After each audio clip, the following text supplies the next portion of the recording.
A member of the public reported concerns for the Marrickville building's structural integrity, after drenching rains fell across the city this morning. NSW State Emergency Service volunteers, police, and rescue firefighters were called to assess the three-level apartment building in Ewart Street, Marrickville about 1:30 p.m. They evacuated 17 residents, who are unlikely to return tonight, but say the building is unlikely to collapse. Initial reports from emergency services were that up to 100 people could be inside. The call was just one of several fielded by the state's emergency crews this morning, after more than a month's worth of rain fell in some parts of Sydney. The deluge caused widespread flash flooding, road closures and transport chaos. NSWSES spokeswoman Becky Goling told news.com.au a member of the public phoned emergency services to report the precarious situation of the Marrickville apartment building. Police and also fire and rescue are on scene,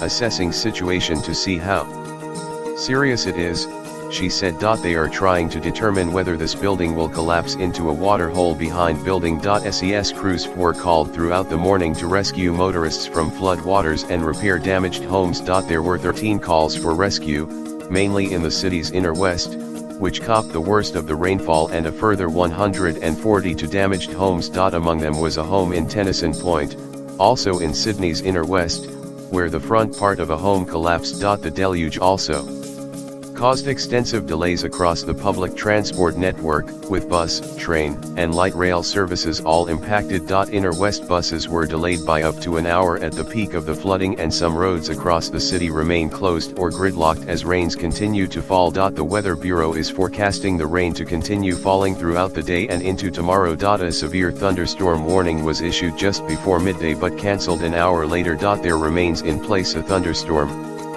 warning for heavy rainfall and damaging winds. Flooded roads caused chaos for motorists, and there are continuing delays on bus and train routes. James Roos Drive and Parramatta RD flooded and the Anzac Bridge was gridlocked, though traffic started moving again when floodwaters subsided. Buses to and from Drummoyne and Rozelle were suffering delays of up to an hour at the peak of the rainfall due to being diverted around Anzac Bridge. As of 2 p.m, there remains residual delays of up to 30 minutes on those routes. Trains on the T2 line were not stopping at Lewisham Station due to flooding in the subway but resumed about 1:30 p.m. Flights have also been impacted at the airport, where heavy rain has fallen. A fire and rescue NSW spokeswoman told the Daily Telegraph crews had been swamped with requests for help, as the storm caused roofs to cave in, homes to flood and cars to become trapped. On Wentworth RD in Glebe the water has been reported up to 1 meter deep and there are requests for a vehicle to be towed out,